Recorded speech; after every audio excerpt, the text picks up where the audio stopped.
An introductory boss is one of the most critical for any video game, as it establishes what players should expect from a game's toughest encounters. FromSoft are generally excellent at providing fans with challenging but fair adversaries at the inception of their games, but some undeniably fill this role much better than others, so I'll give you my thoughts on which do it best in this video. A couple things to note: Dark Souls 2 and Elden Ring just have such a vast array of bosses the player could potentially encounter first, and I just can't reasonably talk about them all, so instead I'm just going to cover the bosses most players are likely to fight as their first in the game. Of course, as always, it's just my subjective preference on a subjective medium, and it's no lesser or superior to anyone else's.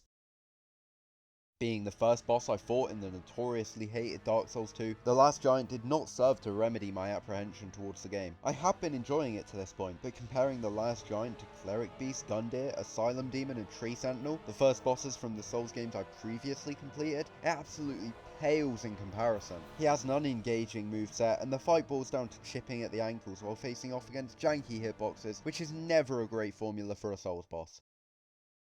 The Grafted Scion as a boss I feel would have been better placed at a different point of the game. I believe that Vanguard Demon works better as a Force Lost boss, since fighting it on a second playthrough players should be able to easily overcome it. In contrast, the Grafted Scion still provides a decent challenge when returning later in the game, as well as on subsequent playthroughs. The moveset isn't all that engaging, though it does at least keep players on their toes.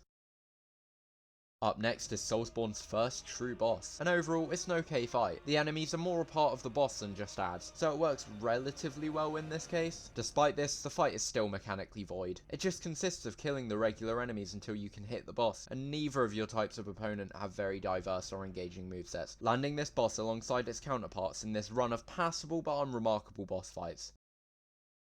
Here sits the first boss in the Souls series, and it's emblematic of the design philosophy FromSoft have repeated in their following games, forcing players to overcome seemingly insurmountable obstacles to be rewarded with the immense satisfaction of victory. Mechanically, Vanguard is simple, sharing many traits of the Asylum Demon. On a first playthrough, it's supposed to be a Force Lost boss, though it is clearly beatable due to its heavily telegraphed and simple to dodge attack patterns. It serves its purpose well, and paves the way for many fights in the series to come.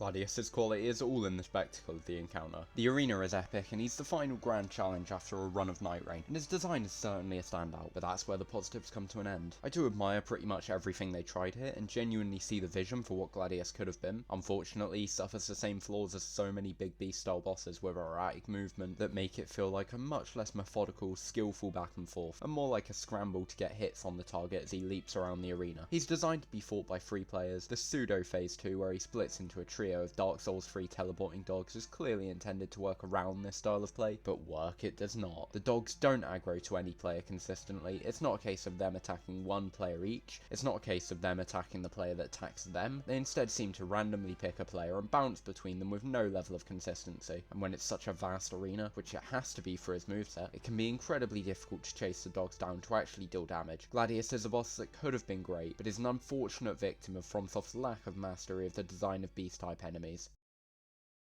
This is pretty much a meme placement. That being said, I do appreciate the purpose Rick serves to Elden Ring's tutorial, providing players new to Souls with a jokingly easy enemy before giving them a real boss fight in the Tree Sentinel. It's a very enjoyable fight that provides a moment of relaxed fun rarely seen in this series. The Asylum Demon was the boss where FromSoft truly found their footing with tutorial bosses. He at first seems an insurmountable challenge, trademark of the series and inspired by the Vanguard Demon, but thinking around the problem provides players with a much easier option, teaching them many key parts of the game. His moveset is certainly basic, though it's absolutely fitting for the purpose this boss serves in the game. There's also some great memes which originated from this boss, so it's one I feel is deserving of appraisal.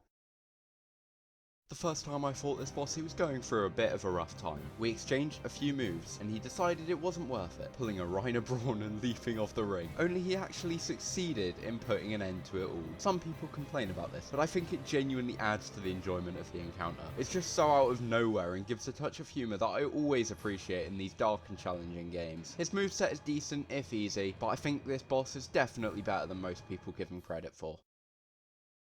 Having just started playing my first Souls game, I was confused on which direction to go in Central Yharnam. I turned to my friends who introduced me to the series for help, and they told me to go to the end of the bridge through the house. I followed their instructions and found myself getting jumped by the cleric beast. I think I may have had the worst heart attack of my life. 3 minutes later and the cleric beast had been swiftly disposed by my sword cleaver and unbridled hatred for monkey-like beings. Overall, it's a great tutorial boss, which introduces the themes of Bloodborne incredibly well. I think it's actually gotten harder for me on repeat playthroughs, though it's still too easy to just hug that booty and keep swinging until those sweet blood echoes drop. Yobu Oniwo was Fromsoftware's first true attempt at a horseback boss, and they did absolutely not miss the mark. His entrance is one of Sekiro's many memorable moments, and the gameplay is in line with the near perfection throughout the game. This is absolutely one of the best first bosses in all of Soulsborne. The Tree Sentinel is an excellent tool for teaching players how Elden Ring works. For new players, it demonstrates that some challenges are better approached later in the game, and for the existing Souls fanbase, it highlights the differences between Elden Ring and the other games in the series. Elden Ring actively encourages exploration, though players are still welcome to persevere with the Tree Sentinel before going anywhere else. Mechanically, he's very well designed for his purpose in the game, as his moveset is simple but can pose a massive challenge for underleveled players. The Sentinel has a great design, but the appeal really is in just how well the fight serves its purpose in teaching players the various different approaches to Elden Ring's open world design.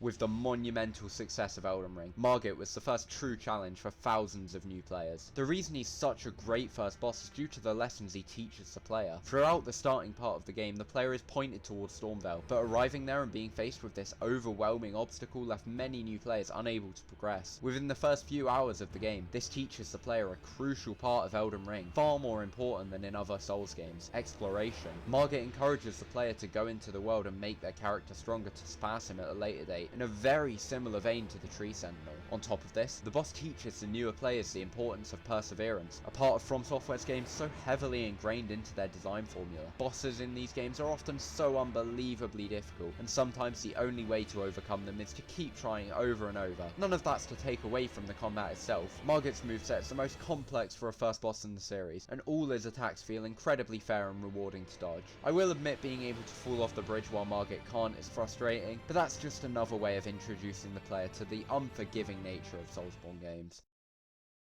There aren't many bosses in Soulsborne which allow you to just jump in and fight them. Sekiro provides this through the Gauntlets of Strength, but Eudex lets players begin a new playthrough and just fight him with such convenience. And for a first boss, he's got such a great moveset. I prefer Phase 1 since it can be a little difficult to get your bearings in Phase 2, but I think Eudex is perfectly balanced as an introductory boss, and really doesn't have any flaws besides the fact that he doesn't provide the nail-biting challenge of most bosses above him. I'm certain very few players will agree with my decision to place Eudex far above Champion Gundyr, but I truly think the tutorial fight adds more to the overall experience and serves his purpose better than almost any boss in the series. He's a shining example of how to make a quality introductory boss, and FromSoft has only presented us with one better, who I discussed in last week's Bloodborne boss ranking.